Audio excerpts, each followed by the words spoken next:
Welcome, Internet, to the Pixel Play Podcast, your weekly podcast where we get together to discuss all the news, rumors, and discussions going on in the video game world. I am one of your co-hosts, Kaylan, aka Ktastrophy, joined as always by my co-host, Adam, CSRadical. In this week's episode, we're going to be diving into rumors including PlayStation's Project Spartacus tiers being announced, Fallout 2 possibly being remade, as well as discussing the early reviews of the Steam Deck. All that and more in this week's episode. If you want to hear us, you can always find us wherever you get your podcast by searching for Pixel Play Podcast. And if you want to see our lovely faces as we do it, you can always search us on YouTube by searching for Pixel Play Podcast. Pixel Play, all one word. With that being said, Adam, let's jump into this week's episode. How are you doing, my friend? By the way, sir, there was a reveal this weekend that we were not prepared for. It was your birthday. Unfortunately. Happy birthday, Adam. Boo. Happy birthday to you. I guess it can't all be bad. You know, it's at least, a day where you get extra monies for video game buyage. So, worst case scenario, I got a step towards something, which I kinda did splurge on myself a couple days ago.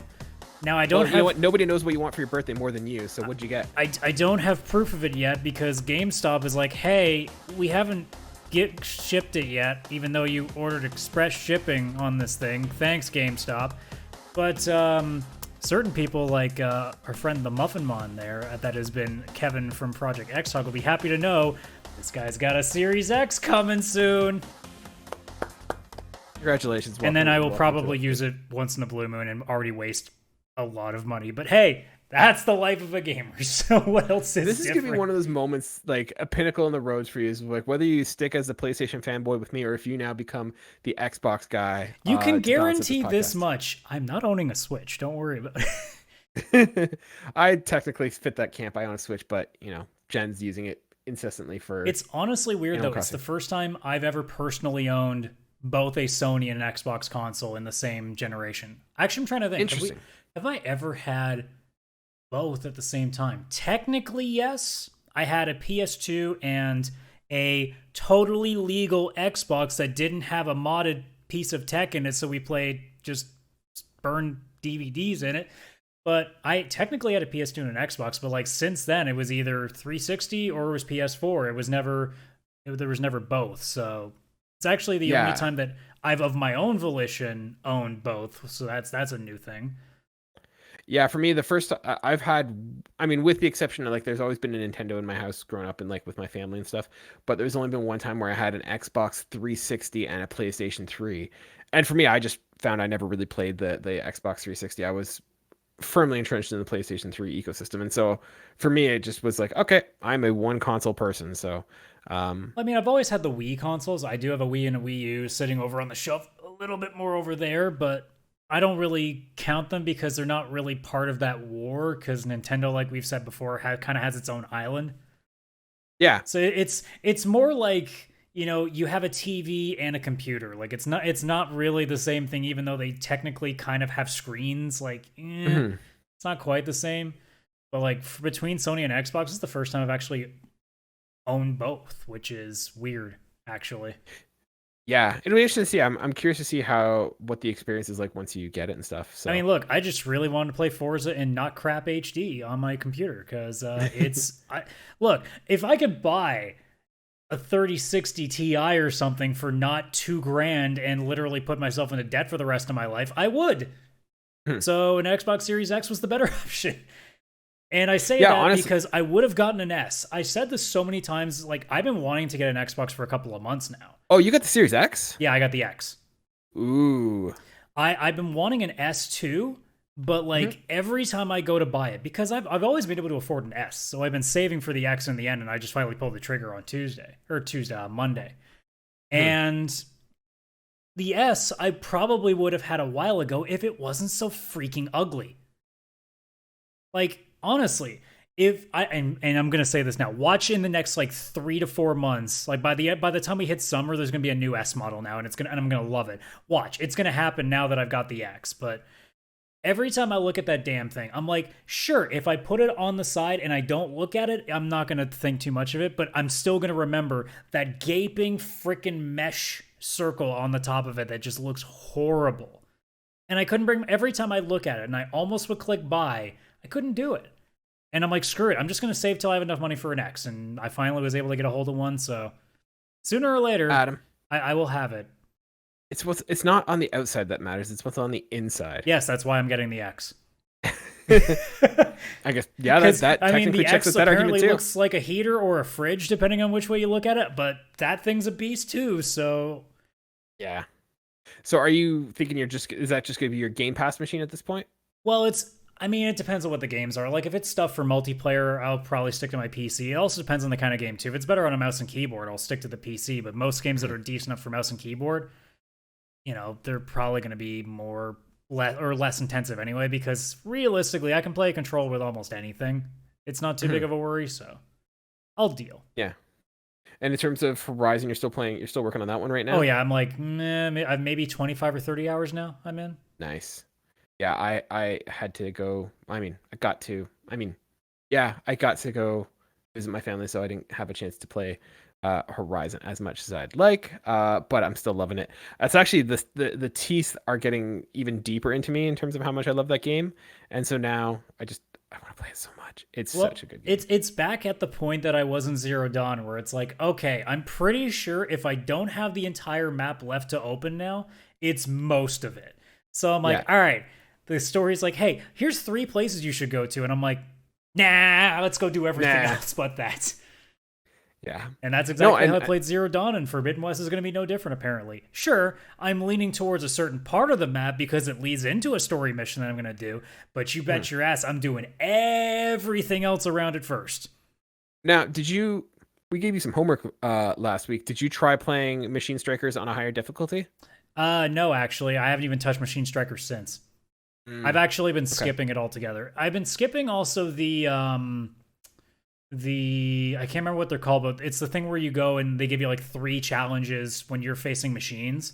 It's like the hunting grounds. The hunting grounds? Hunting grounds. I've skipped those too because I find they always ask me to do things that I'll never do. Yeah. It's similar with like trophies where this is why I can never be a trophy guy. They're always like 25% of the trophies are always use this specific attack 25 times against this enemy. And I go, but I don't like that attack. It's useless. Yeah. That's the hunting grounds to me now. Even the Pitmaster is kind of like that, but the Pitmaster is so quick and easy that like you can finish them in 2 minutes. Whereas the hunting grounds, sure, you can do them pretty quick too, but you got to force yourself to use a weapon you've probably used 10 seconds before that point. So like, it's like, sure, use this Tripcaster and get a shocked enemy and then knock down a pillar on this guy. I'm like, or I could just kill it. Yeah. Yeah, for me, because I'm hoping to plan, and my general thing is I typically plan the platinum games that I really like, and this is one of them. Unless it has like some stupid BS trophy list, and I'm gonna not do it. But I'm saving the hunting grounds, and I'm just gonna do it once I'm just super leveled up and just can one shot everything. So yeah, I mean, it's also possible that you'll just have like ridiculous weapons for each type, and you can just walk in and be like, this solves every problem. Sure. Yeah. But like most of the time with open world games, especially, there's always that like one kind of mission that you're like, I don't want to do you because it sucks. But what if the loot's good? For sure. Adam, let's jump into this week's news in terms of what's going on. I think probably the biggest story from this past week, and I mean, I say story, it was a quiet week for the most part for game news. Real world news was actually taking over, but from a gaming perspective, it's a lot of rumors were coming out this week. One in particular was regarding PlayStation's Project Spartacus. So it was reported by Game Tweets. Some information regarding the PlayStation Plus Project Spartacus, whatever the hell they're calling it. Basically, it's gonna be in 3 levels. So I'm gonna read this from VentureBeat. This is written by Jeff Grubb, actually. Jeff Grubb at VentureBeat. So he writes, Bloomberg originally reported about these efforts to create which Sony internally calls Spartacus in December, which is meant to be sort of the new offering for PlayStation Plus and PlayStation Now. Spartacus, so they offered it in December, but now GameBeast can provide more information on what these new offerings look like. Spartacus is an evolution of the PlayStation Plus with 3 tiers. It currently calls those tiers Essential, Extra, and Premium. although these names could change between now and then when the service launches. The subscription for these programs is monthly and starts at $10 and goes up to $16. And what do each of those tiers get you? Here's the breakdown. So, first off, with PlayStation Essential, this is going to cost you $10, and you are basically going to get access to monthly games. So they write PlayStation Essential is the PlayStation Plus that you already know. For $10 per month, you get monthly games that you can add to your library, and this pretty much does what it already does. PlayStation Extra, this is going to cost you $13 a month, and this is going to get you monthly games and game catalog. So PlayStation Extra, meanwhile, will get you monthly games and a game catalog for $13 per month. The game catalog is a library of hundreds of older downloadable games. This seems like it's ripped from the download catalog out of the PlayStation Now. And then lastly is the PlayStation Plus Premium. So PlayStation Plus Premium gets you all of the above, then everything else for $60 per month. That everything includes PlayStation's Now streaming capabilities. You also get a library of classic games as well as new game trials features. The game trials enable you to download and start playing the full version of new PlayStation games. This likely has a time limit function, which is similar to how game trials work on EA Play and from Electronic Arts. So, Adam, first off, what do you think of the tier system? What do you think of the pricing? What's your overall take on this offering? Assuming it's correct, I don't hate it, but it's again gonna come down to what's there. Like on paper, what is a games catalog for the $13 one? Like, what does that mean? Like, does it mean, like whatever? Like, is it a Game Pass level thing, or is it like 100 games where like 5 of them are like top end, and the other 95 you're like, I don't know what you are, or you're not that great? And then for the $16 one, it's like, okay, but is the streaming service any better? Because it's still not been a great streaming service, so that doesn't help anything. And if it's classic games, again, what does that look like? If it's a really extensive catalog, like we've heard rumors about all the work that they've been doing. Even before this console launch, we were hearing about the potential things they were what's the word I'm looking for? Patenting. There we go. The things that they were looking to patent for backwards compatibility, emulation, that kind of stuff. If, like, let's say, I don't, honestly, straight up, I don't care about the $13 tier if I'm a gamer, because if I'm going to pay a monthly fee, I can't see what that catalog is going to suddenly make me do that I won't just go, well, screw it, I might as well pay up for the other $3, get the streaming service, and get all this classic stuff too. I might as well. It's not like it's going to be that much more. But, like, so I'm really focused on the $16 one. If that classic game catalog is legitimate, let's say between the PS1, PS2, and PS3 libraries, let's say it's 25% of the entire library. Let's say 25%. That's a pretty high number when you really think about it, but let's say it's that much. Yeah, that actually might be worth it. Now, it depends on what that 25% is, I guess. But, I mean, I can't imagine that it's going to be 25% and you'll know, like, what 50 of those games are out of, like, a couple hundred, right? If it's, like, a classic thing as a sort of larger version of what Nintendo Switch Online does with the expansion pass, yeah, that's not going to fly. Because I still have a bit of a sore spot with Sony after they did their PS2 on PS4 lineup and then proceeded to not ever do anything else with it after it started. So, like, if the catalog is already starting small, I don't have a lot of confidence that it will get bigger. But if it starts big and there's a lot of notable names, now you have my attention, because it makes me think that, oh, if you went through all the trouble to get this much in there, clearly you're okay with doing work for a little bit more. And maybe it's something that you kind of announce is like, hey, like, let's say, because everybody's wanting SOCOM to get redone. Let's say that, they know that SOCOM's coming in a remake 2 years from now. All of a sudden you'd be like, and by the way, for anyone playing on the PlayStation Plus and you haven't gotten our new $16 per month pack, we're putting all the old SOCOM games on starting right now. You can do stuff like that. So I think there's a way to make it work going forward. But like we've said before with these kind of things when we've been talking about, like, what they could do with their streaming service and whatever else, I honestly don't particularly care what the price point says or what they say on paper. I need to see a list. I need to see what those games are, and I need to see, like, if they've done, specifically with the streaming, I need to see what improvements they've made, because that system needs to be better if I'm going to even use that. Because I've tried before, it's not great. Yeah, so I'm of a different mindset. Like I'm kind of not impressed with this, offering that they have.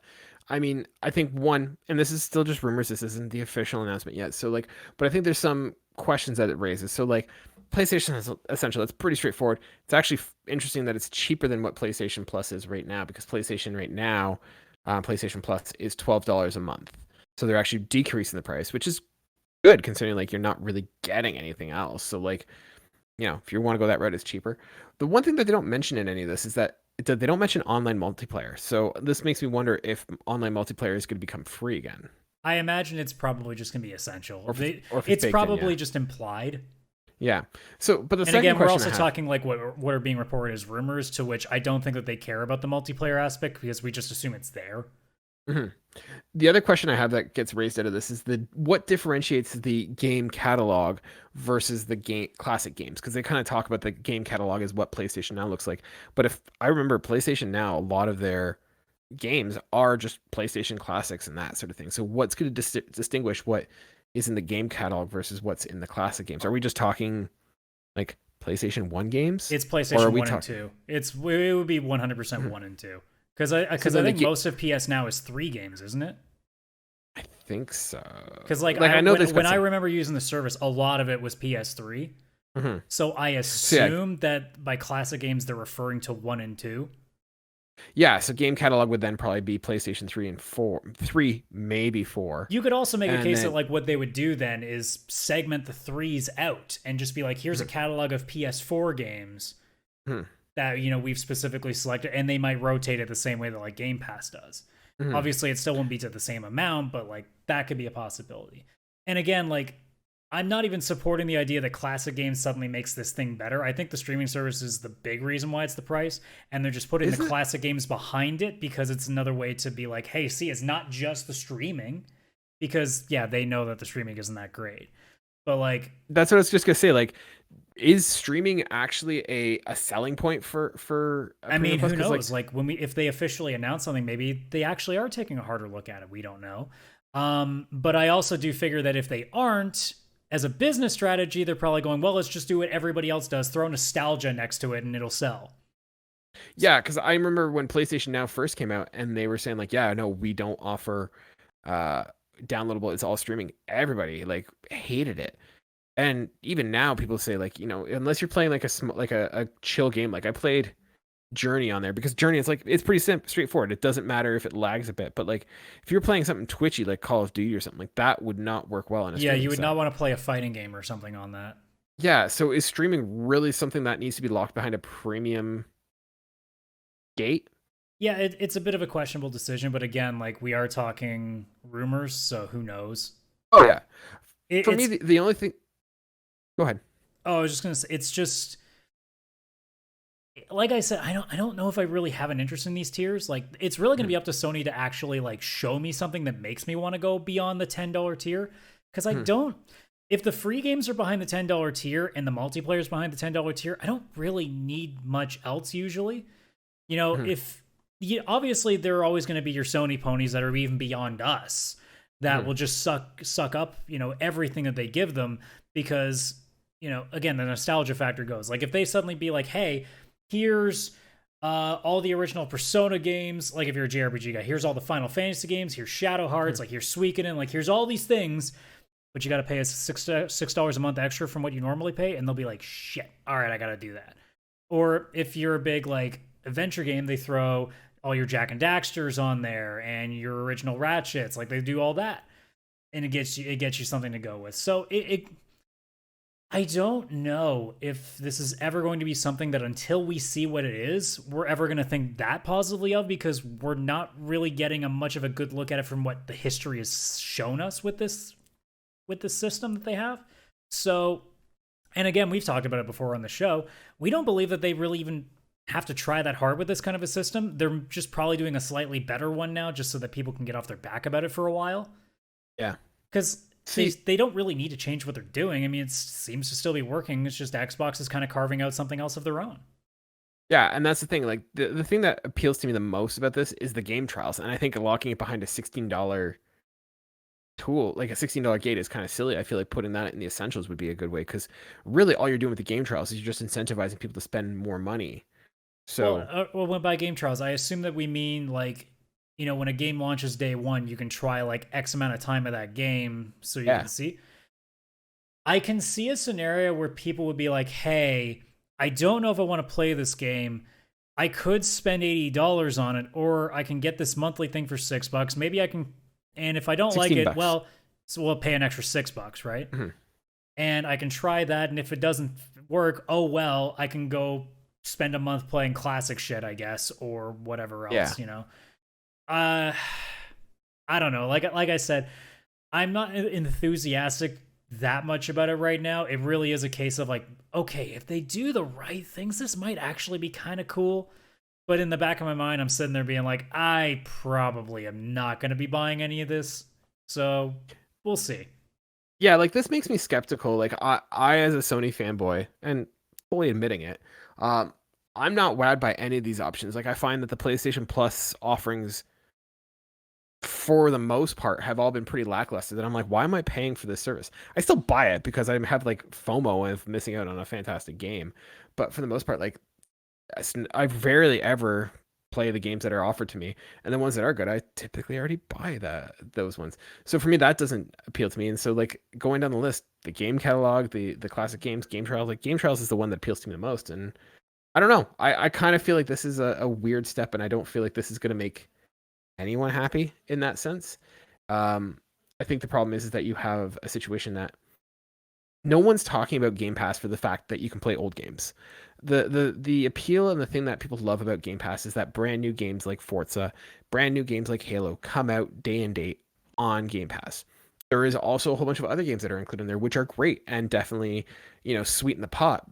But people love Game Pass and talk about Game Pass for the deal it offers in terms of what's coming next.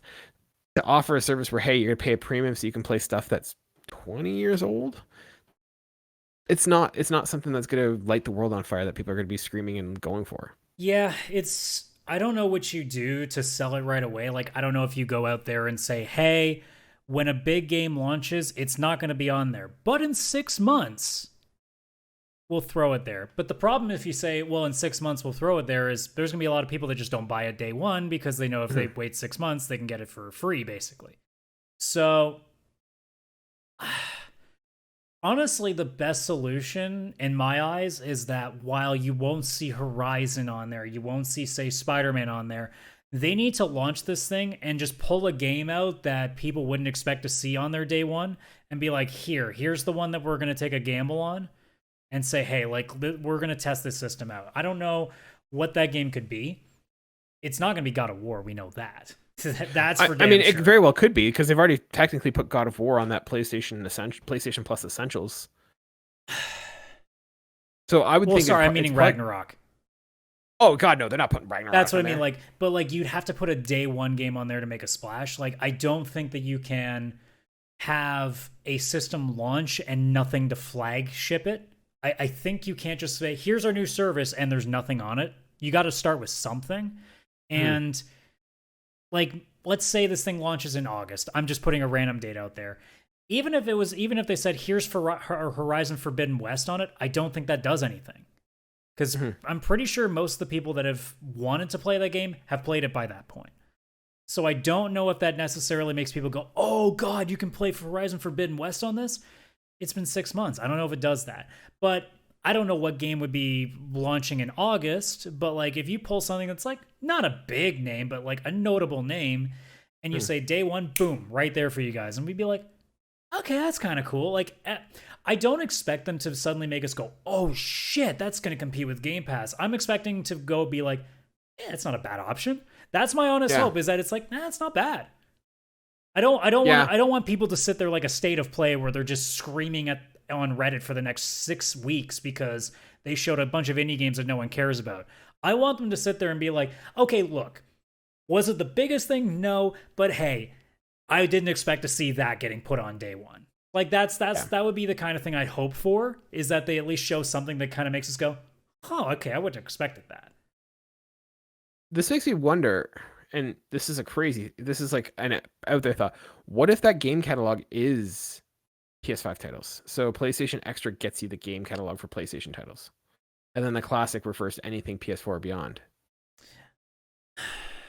I feel like that's not going to be the case because they're still operating under PS4. Mm-hmm. So I would imagine Classic is anything beyond PS4. So I would imagine 3, 2, and 1. I think, as they grandfather out the PS4, that you would see that in a similar light. But I don't think Classic games would encapsulate 4 at the start of this service. It wouldn't make any sense. Most of your customer base is still on the 4. So I don't think that makes any sense. Yeah, I think it's just interesting. Like, I'd almost put the Classic games under PlayStation Extra and then put the game catalog as the premium experience. Well, yeah, and again, we'd have to know what those catalogs are, right? Yeah. Like, if the catalog is, let's be honest, as lackluster as we're expecting, yeah, it probably does belong in the 13 tier. But if that catalog is actually pretty good, maybe that $13 thing is a bit of a steal. You never know. Hard to say. Yeah. But again, like, I guess as a business, I think it makes sense putting the Classic in the highest tier anyway, because nostalgia fans will always spend the money. You might as well make them spend the most. Like, I suppose, yeah. And I'm not saying this as a person who likes that, but like, let's be honest. If you're paying, you know what you are. If you're paying an extra $6 a month, which isn't a lot, but if you're getting a bunch of subscriptions, I guess it does add up in the end. But like, if you're a nostalgia gamer and you, instead of, having to spend hundreds and hundreds of dollars trying to get physical copies of all your old PS2 games that your parents sold off when you were a kid, paying $6 a month extra on top of the $10 you're already spending, it's not the worst deal in the world if you can go back and relive some of that childhood, and people will happily do that. And we're also looking at this as a monthly price because, they're going to have offers of buying it for 3 months or a year or whatever. Because, like, PlayStation Plus at the moment, if you buy it for the year, you're paying like 50% of what the everybody is cost going to be on Reddit or on whatever their like place of choice is to look for deals, waiting to see when that next like half off code comes in on some site, because I have 2 or 3 years worth because of that. So. Yeah, I was worried that those are a scam. I never trust those. Well, it's still worked out so far. All these free games keep coming in, so. Awesome. I think the way, honestly, I think the way that, like, I'm not going to say what. I mean, you can Google it. It's not going to be hard to find. But, like, I think the way that my area works is that they're taking the passes from, like, other parts of the world where, I guess, since they don't sell as often, they're easier to get in bulk. Mm-hmm. And then they resell them at a smaller price to people that are in other parts of the world. So I guess it's kind of how it works. At least that's how it's been explained to me, is that they're going into, like, say, South America or Africa and getting a bunch of these in bulk where they're not selling. So stores are either putting them on sale, or maybe the pricing is different because of where it is in the world. And then they can sell it back at different prices. Because I can't imagine you're going to sell a code to PS Plus for half off and somehow not be making $1. So yeah, I imagine there's some chicanery going on that we're not all quite understanding. But yeah, we'll have to just see what happens with that. Yeah, I mean, I'm interested, but like, I'm not sitting there going, "Oh man, this is going to be amazing." I'm sitting there being like, "Look, just don't make me hate it." Like that's my goal. Is like, "Hey, make me want to at least look at it." I said it before. I don't care if it's amazing. I just want it to be something that makes me think to get it, because I've never thought about getting now, ever. Yeah. If you give me even an iota of a moment of thinking about it, they already win, because now it's going to be in my head for a while. And if they add to it, it's going to make it even easier for me to think about getting it. Yeah, for sure. Switching over from Sony, let's move over to Xbox and what's going on in the world of Xbox. This is coming from Video Game Chronicles, written by Jordan Midler. So Fallout New Vegas 2 is reportedly in very early talks at Microsoft. So he writes, speaking on his premium giant bomb show, Grub Snacks, VentureBeat's Jeff Grubb, what a busy guy, claimed that the original developer Obsidian could create a sequel to the classic RPG that is under the same roof as license holder Bethesda. This is really early, but people have begun to have talks and say that these words in sentences, and those words are Obsidian and New Vegas 2, Grubb said. We're talking years away. There's at least an interest and conversations happening about making something that like that actually a reality. Adam, first of all, one, do you think they should be making a sequel to Fallout New Vegas? And two, if not, what would you like them to be doing with the Fallout series? Well, if we're assuming, first of all, where do you fall in the Fallout series? I haven't enjoyed it since 3. Okay. You didn't play? Did you play Vegas? I did play Vegas. Vegas is good too. Mm-hmm. Oh wait, Vegas was after 3. Okay, technically, Yes. okay, sorry, Vegas. I'm mixing them up. But You didn't play 4? I played 4 in like a couple hours and couldn't do it. I Okay, don't know why, but I couldn't. You've played it, but you just didn't enjoy it. Yeah, no, I really wasn't a fan. And then we don't talk about 76, so. No. Assuming Obsidian would be working on New Vegas 2, I'm interested because Obsidian still seems to understand how to build those games as from playing Outer Worlds. I didn't love Outer Worlds, but it was good. Yeah. So like, and I think they're currently working on a second one now.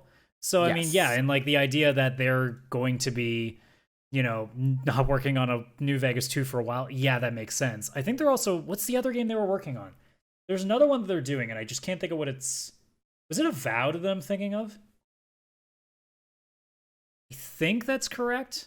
Let me. I'm just quickly looking up a city Grounded. wiki. No, Grounded. No, but they're still working on it. And I just checked. Yeah, it is Avowed. I can't remember what the specific game is. Oh yeah, Avowed. Yeah. But, like I remember hearing about that time. I knew they were working on something else. So they're gonna be busy for a while. Mm-hmm. But like, if after Outer Worlds 2 is done production, that they decide, hey, New Vegas 2 is gonna be our next project, yeah, I'm down.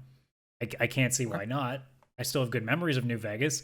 Just make sure you get another Friends actor in there to be the villain again. Not the same one. I don't know. Let's get Joey in there. I don't know. Hey, it's Joey. Why not?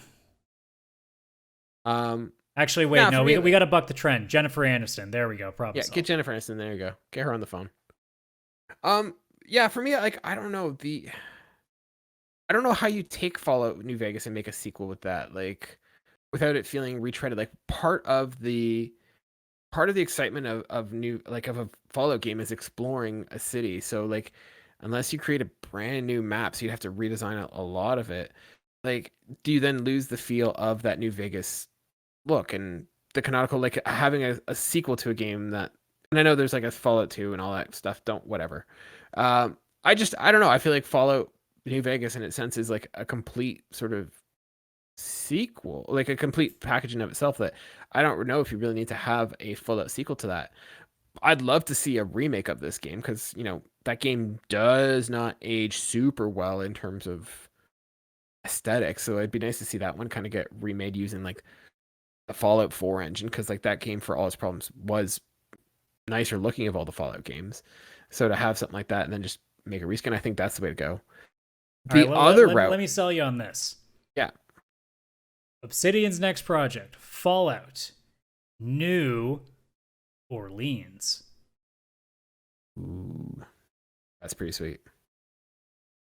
See, the way I was gonna go is I feel like if I was going with this Fallout, like New Vegas thing, I'd go back to the originals 1 and 2 and remake those games in the Fallout engine, like in the sense of make that top-down old school RPG and make it into a, you know, first-person experience to tell those stories, because they relate to New Vegas, but you know they're not as accessible as like the new games are. Like there is a clear divide between those two, and so for me, I'd like to see them remake 1 and 2 into a first-person experience. What? No! Don't do that. Give it to Blizzard and have them remake those games the same way that they did with Warcraft 3. Oh.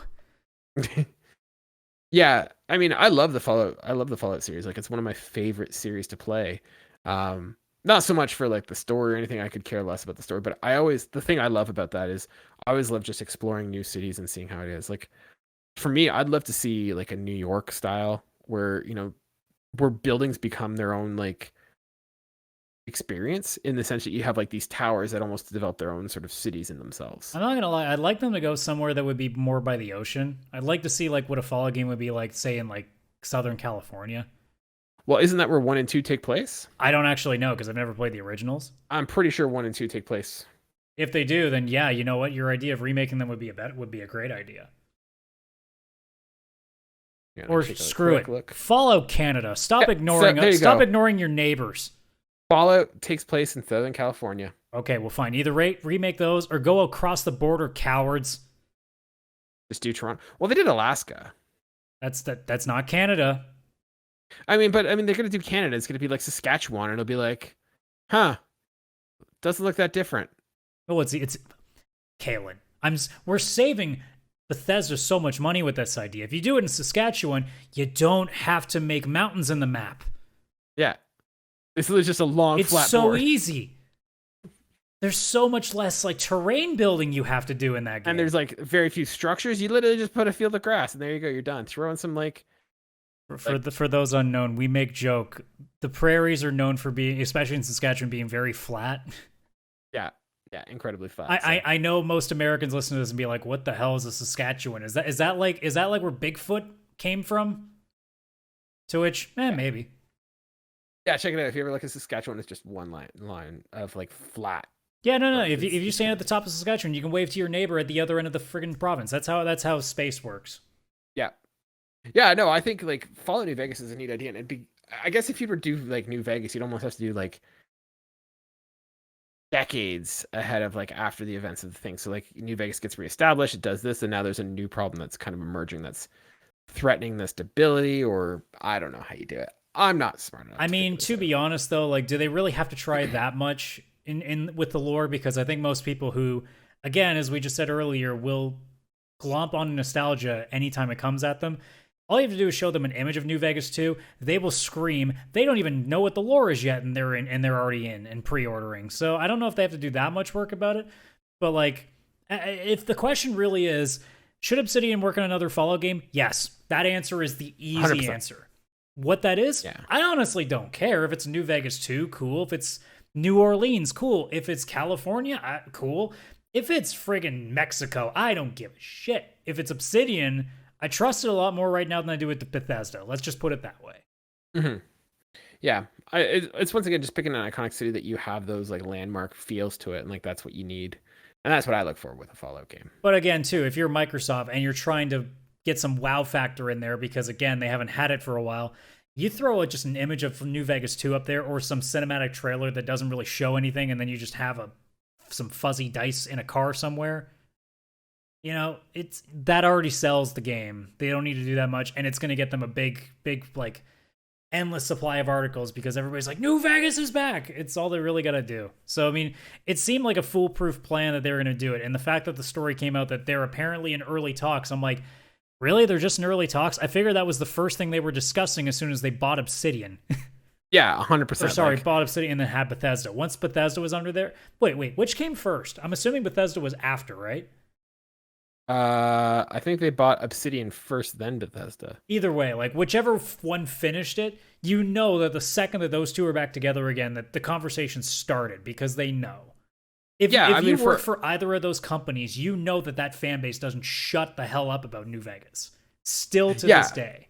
Legitimately, Obsidian made a game to kind of like, and took pot shots at Bethesda for Fallout New Vegas. Like, they basically said, look, here's New Vegas in space, and all people did was just lament about there not being another New Vegas game.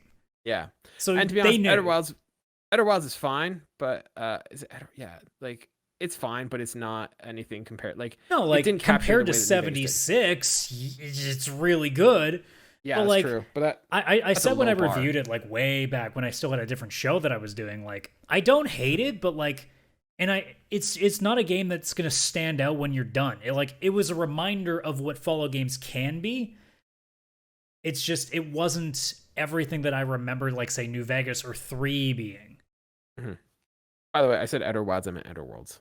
You know, they came out like at the same time. It got confusing. Speaking of things coming out, you were trying so hard on a segue there. I am trying really hard. It's not always easy. I just wanted to kind of talk to you. Like, so the reviews for the Steam Deck came out. Did you take a look at those rumors or at those reviews? I've basically looked at what Digital Foundry said about it, and that's about it. I honestly don't particularly care about what the Steam Deck in terms of like what people think. If they scored whatever their score is, I don't care. I just wanted to know if it runs, and apparently it runs very well, which is a very promising sign. I was reading some of the reviews, and once again, we don't have one. We didn't get any. Like, I just bought an Xbox. You think I can afford a Steam Deck now? Valve didn't return our calls when we asked if we could Gabe have Newell one. didn't come to my house and give me a free one. They said Pixel who? So they didn't return our call. So we don't have them on our hands. But yeah, I was reading some of the reviews, and I don't know. How do you kind of interpret it? Like, for the people who are on the fence buying it, like, where do you kind of fall on this? Like, what are your thoughts on the Steam Deck? If I had the money and actually gave a shit about portable gaming, I'd have one right now. That's the sense that I get, because it really does feel like you're carrying a laptop, like a gaming laptop in your hands, and apparently it's a lot more comfortable than the Switch is, which is also a plus because I've held the Switch. It's not that comfortable either. The reviews I read was actually saying the opposite. Like they said that it is a heavy machine and that it's not super ergonomic in the sense of when you hold it. It probably makes more sense because my hands were way too big for the Switch, so maybe it's possible that it's the other way around where I actually do like the bulkier bit. But who knows? Like, I guess it's, again, depending on where you look, maybe people have different experiences with it, and that's what it is. Yeah. What I saw, at least from Digital Foundry specifically, because they're more of like taking a look at the tech behind it, was if you're looking for like high quality 720p gaming on a portable, you're getting it. And it's almost seamless, which is insane to think about for a mobile platform. You know, like, sure, we can do the streaming that we can with like Xbox, with Project xCloud and stuff like that, but like, we're talking, it's downloaded on your system, it is running native at 720p high settings, and it's not dropping frames. Like, sure, it's running 30 most of the time because it has to, but like, you're getting to play Forza Horizon 4 or 5. I can't remember which one they were showing. It was I think it must have been 4 because I don't think 5 is available on Steam yet. But like, you're playing a game of that magnitude on what looks like a PS Vita. It's weird. And the fact that it doesn't run horribly is the amazing part, because that was the part everybody was worried about, is that it wasn't going to be able to handle the hardware because it's going to be too demanding. It's going to probably like skip here and there. It's not doing that. And even if there are people reviewing it and maybe they got things to nitpick about, what this is showing to me currently is that we have a foundation for something that might be like a big turn for handheld gaming, which is, to me, far more important than is it good right now, because that's something that they can fix as time goes on too. And apparently they're already planning on what the second model is going to be, so who knows? Maybe we'll see an even more powerful one, because it makes you wonder, if they can get 720p gaming down, what's next? Is it 1080 or is it 720 at 60 frames? Which I would imagine has to be the latter, because 1080p in handheld is kind of pointless. Yeah, like at that screen size, you don't necessarily need it. The way that I kind of interpreted the early reviews of the Steam Deck is that it's something that has a lot of promise, but it doesn't quite deliver on what it was meant to.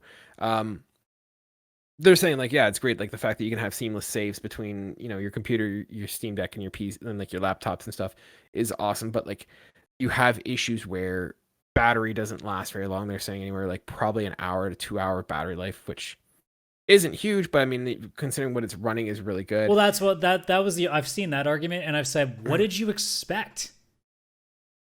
Yeah, but I mean, it's a portable system. Like, how big? Okay, how big is your average laptop? How big is that Steam Deck? Are you telling me that they can put a laptop battery in that thing? Come on, guys. Like, we're not there yet. Let the tech kind of evolve. This is that situation of, you know, just because they could doesn't mean they should.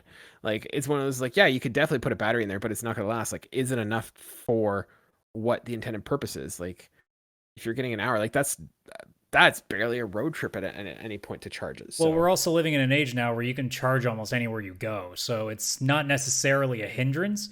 I mean, look, if you want to be on the bus for a 3-hour ride, like if you're going on some ridiculous bus ride where you don't have a charger and you want to play Control for that entire trip, sorry, I guess. Like, we're still in only 2022. We're still working on that. Like, I don't know what to tell people.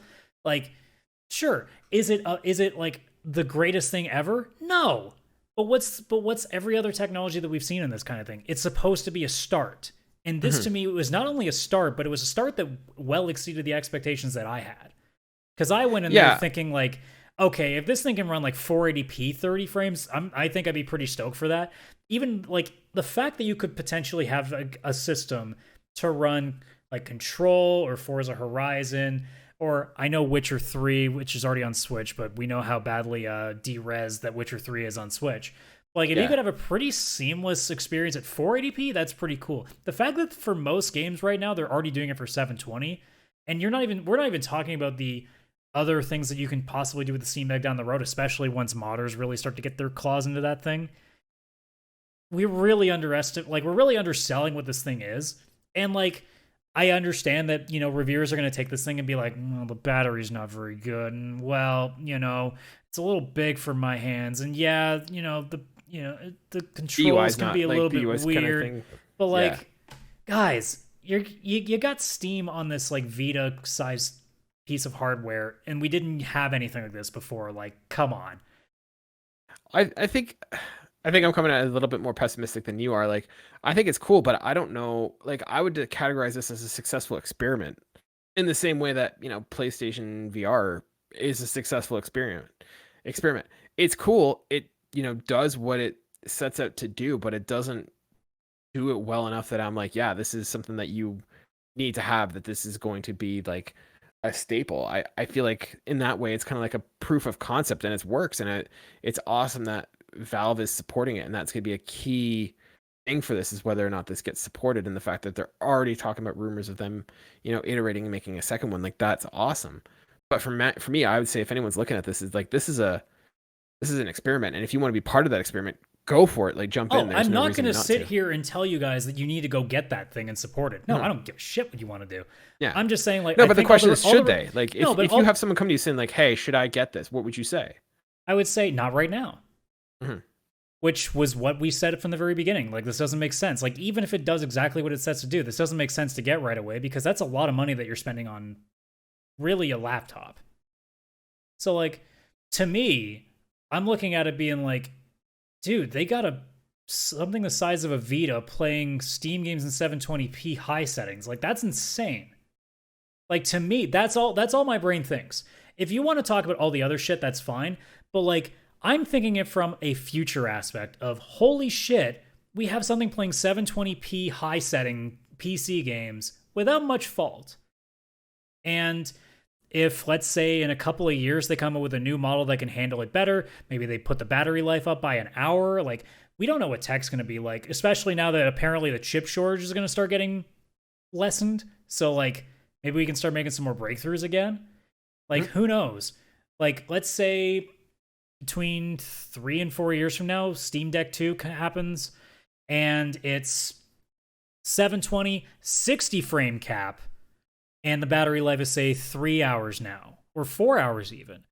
Are we going to be sitting there being like, well, it's not 1080p settings, or, oh, it's still a little uncomfortable? Dude, it's the same thing with everybody's bitching about the PS5 because, oh, it looks weird, and oh, they didn't get the SSD things. Like, we always nitpick something, and I'll nitpick things when, I ever hold one, and B, if they start like completely not paying any attention to it. But as it stands right now, man, it seems like an incredible achievement. And like, a lot of people just seem to be like, well, we got to nitpick these things because it's a review. I'm like, yeah, but you're reviewing something that we don't really have a precedent for yet. So I don't know how to nitpick that, because what have you got to compare it against? A bunch of dead tech and the Switch. Which aren't really fair comparisons, because the Switch can't play Control. I think there's an argument to be said, though, for having those faults. Like, if someone's dropping the cash, they need to know what they're getting into. Yeah, no, that's fine. But like, I've seen people like immediately dismiss it because, oh, the battery life isn't that high. I'm like, okay, so you're not a handheld gamer then, because that's always been a problem with handhelds. Yeah. I don't know if you know this, had a pretty good life. But if you play games on a phone, the battery goes down a little bit faster. If you just text on it, it doesn't drain as fast. I don't know if people have ever used phones before. It's weird how when you use things, it consumes energy. Yeah, it's like, I imagine if you only use the Steam Deck to watch YouTube on it, it might not stress the battery as much. But if you're playing Forza Horizon 4 at highest settings, it might drain the battery a little faster. It might have some more resources that it's using. Yeah, for sure. I don't know. Like, most of the complaints that I've seen are like so minor that I'm like, dude, like, it doesn't do it like a dent compared to all the achievements that they've managed. And again, like, I really want to see what happens when modders get their hands on these things and see what they can pull off with that tech. Oh boy, that could be some fun stuff. I can't wait to, like, a month or so down the road, talk about some of the cool things they're doing with decks now. Yeah. Like, but like, as for right now, like, I'm not sitting here like, I hope people don't get the impression that I'm like shitting on all negative reviews of the thing. I'm just saying, like, dude, I'm a little bit miffed that so many people are just casting this thing aside like yesterday's garbage already because the battery life is bad, or it's a little like big for most people. Or I'm sitting there just thinking like, dude, I could play Witcher 3 at 720p on this like freaking PSP size thing. Like, holy shit, that's crazy to me. Like, what the hell can we do in another 5 years? It's the same with like if the VR2 ends up being what we think it's going to be, like now we're going to be sitting there and be like, oh my god, what's the next step if this is what it is? That's where I'm at. I'm excited now. Like, I'll probably not give a shit about the Steam Deck in like a couple more weeks. You won't hear much from me after that, but like as of right now, I'm just amazed that they pulled it off. Yeah. Speaking of pulling it off, let's see if you could pull off another episode or another round of. I'm working so hard. It was a little better. There was a little. I'm bit working of a on better it. Segue. Let's see if we can. Let's move over to the last segment of the show. As always, ladies and gentlemen, we wrap up with a game that we call Trophy Stumpers. So I'm going to give Adam 10 trophies from a game. He's going to have a guess at after 3 trophies, 6 trophies, and then again on the 10th. Adam, are you ready to go this week? Sure. All right. How are you feeling? Are you feeling confident on this one? Nope. All right. I got way too lucky with the Saints Row one. I'm not trusting this one. You did well that one. Let's see. So let's start this week. First trophy is For the Republic. All right. Well, I already guess I know which direction I'm going in, but I'm sure you're going to throw that aside for a while. Come Fly With Me. Okay, now that completely changed my direction. So where was the original direction and where are we going now? Well, I was thinking Star Wars right away because all I heard was Republic, but then you said Come Yeah. Fly With Me, which I'm pretty sure is a Fallout thing. Okay. Caravan Master. Okay, now it's definitely a Fallout thing. Okay. Wild Card. Hey, I don't get a guess after 3? Oh, my apologies. You're right. I'll give you a guess now. Well, just because we talked about it, I'm gonna start with New Vegas. It is New Vegas. I'm like, well, I was trying to give you the meta. I was trying to play the meta. actually, come to think, it wasn't "Come Fly With Me" the song that was playing in the trailers for it. I don't know. I know it is like I know it's a Fallout Vegas song. Like Come Fly With Me. See, I can't actually hang on. This is a "Come Fly With Me" Fallout. I was about to go play a trailer. I'm like, I'm not putting audio on there. Let's see. Yeah, it was Side Quest New Vegas. Was it a song in there though? I definitely was a song in there. I'm going to assume yes. I just can't get the answer that I would have expected. I thought it would be easy to find. But Man, the amount of old songs that I've discovered and like I hear them now in like the radio and it's just like I just think of Fallout like I think of like Fallout. There are still so many songs that, like, if you play a song for me, I'll go NHL 12, or I'll go Need for Speed Underground, or Tony Hawk Underground 2. Like, that's just how it is. Like, sometimes, especially when you're younger, when you have such that burned into your memory, it's so easy to recognize. Well, the game only had like enough room for like 4 songs, so it was the same 4. Yeah, which is why it was amazing when like the original Tony Hawk came out, and there was like 12 or something, and you're like, that's a lot of songs. Holy cow, there's a whole album on here. Because you're sitting there as a kid being like, man, if I try to download one song on my dial-up internet, it's going to take like 15 minutes. Yeah. I still remember for me, one of the songs that I was associate was I had the BMX. I forget whose it was, but it's basically like Matt Hoffman. Matt Hoffman's Pro BMX for the Game Boy Advance.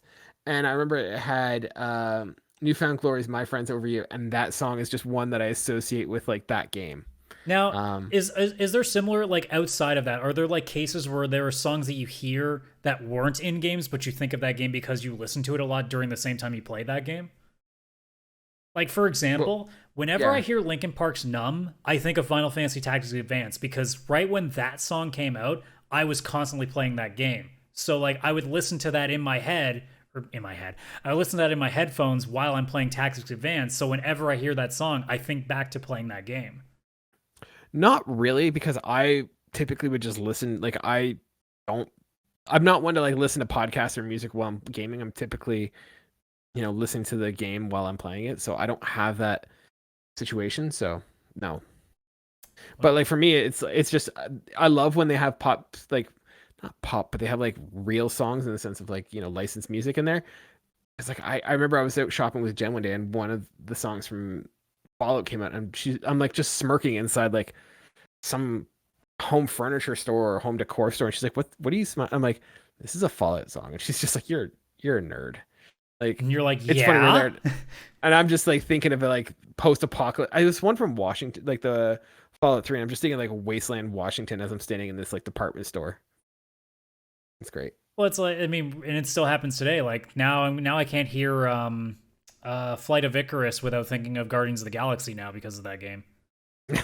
So like it's how that works. Like eventually, especially if it's a song you don't listen to normally, it's pretty easy for those songs to get encapsulated within the games that you play, because if you don't listen to those songs regularly, like yeah, there are songs that like I'm big fans of that I've already heard 1,000 times before, and all of a sudden they're in this game. I'm like, oh, that's cool. Like I'm not gonna suddenly think of Rick Astley because it's in Guardians of the Galaxy. Like there's 1,000 other reasons that I know that song.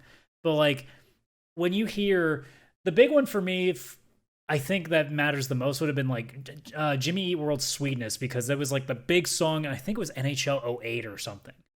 And those are the kind of songs you're like, you literally don't even realize like that they were made by a band that exists outside of the game. You just assume it was always that game that did it. Yeah. See, for me, the one song that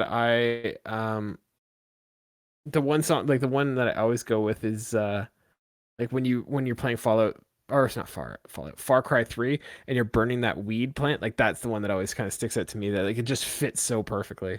And it's interesting too how like in some cases the opposite happens. Like there are songs that now completely like go outside of video games and become a big thing. Like still to this day, All Your Bass Are Belong to Us, because it was a meme made from a game from like the Sega Genesis era. Like stuff like that somehow carries. It's weird how that works. It goes both ways.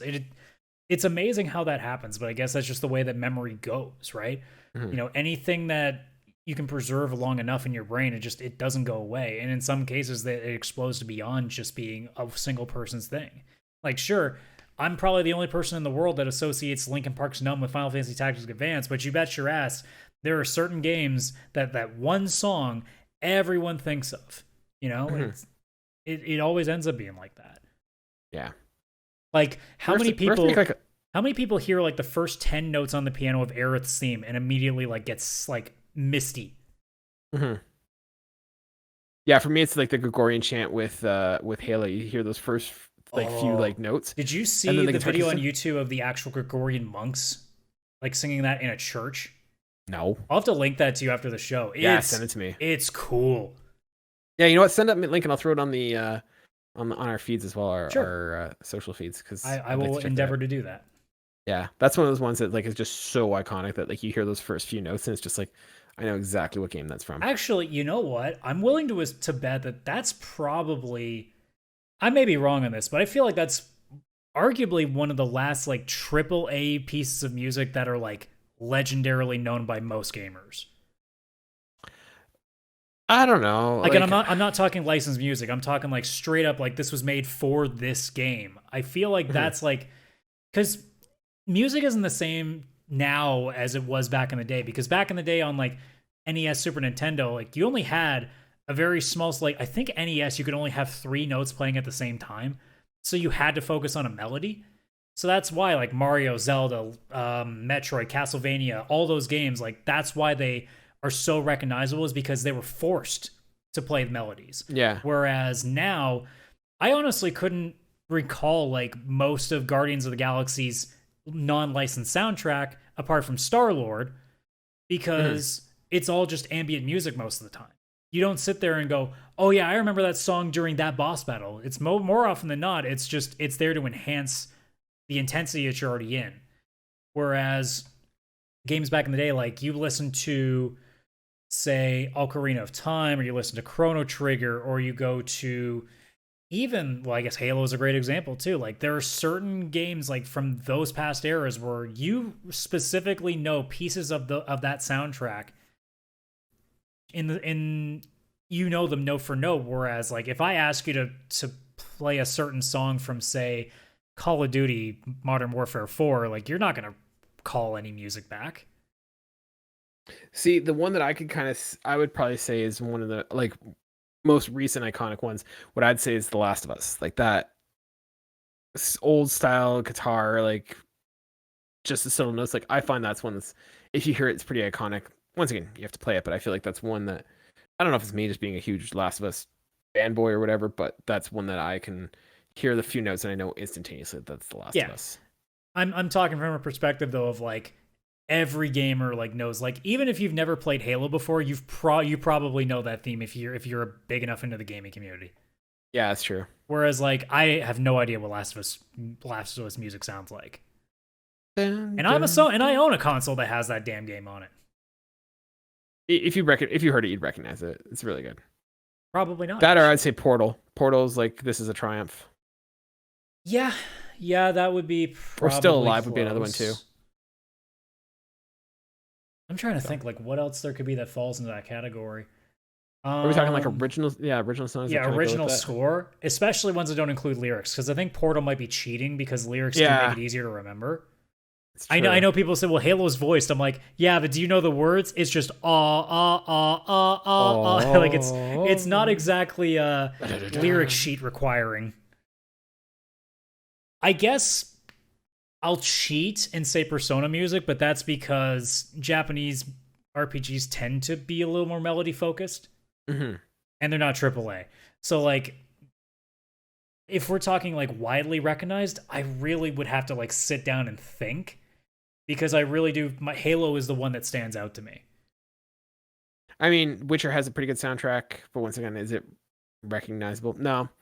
I don't see people covering Witcher music all the time, other than like everybody just doing the toss. Like Toss a Coin to Your Witcher was famous, but that has nothing to do with the games, really. So no, so like, because I play D&D and my like DM will play Witcher soundtrack, and you can tell because it's got like that like that kind of chanting. There's like a woman who's like chanting or whatever. Like it's kind of iconic if you hear it, but again, I don't think it's the same level as all of 3. I don't remember it either.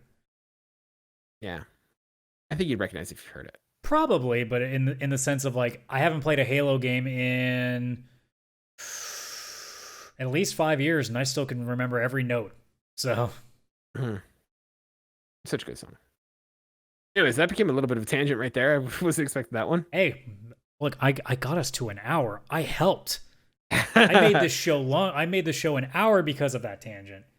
Nah, I'm literally going to spend probably the next hour while the show's rendering and getting ready to upload, that I'm going to like look through like a lot of like games in the last 10 years and try to see if I can find something that can eclipse what Halo did. But man, I'm almost certain that I might actually be right in that. Yeah, I think you're right. If you guys listen to the podcast and you guys have if we're missing a song, let us know. Like, put it in the comments below. Like, let us know if you're listening to us on wherever you get your podcast. Throw a message out on our Twitter or Instagram by screw it, I'll just do a plug. We're on Twitter and Instagram by searching for Pixel Playcast. So if you're listening to us and you are screaming, God, you guys are missing this one song, throw it in our socials. We'd love to chat about it. If you want to discuss with us about it, we do have a Discord, so it's in our link tree, so feel free to go there and join us on the Discord with the rest of our fans as we talk about video games and just more of what you get here. If this is your first time listening to us, we hope you liked it. If you want to hear more, we have a whole bunch of episodes on our podcast channels, wherever you get your podcasts, or on YouTube by searching Pixel Play Podcast. And if you're one of our regulars, thank you so much for sticking with us. We really appreciate it. And yeah, we'd love to see you in that Discord so we could talk to you guys and get to know you a little bit more. I've been Kaylan, and Adam has been my co-host, and we'll talk to you guys next week. Bye for now.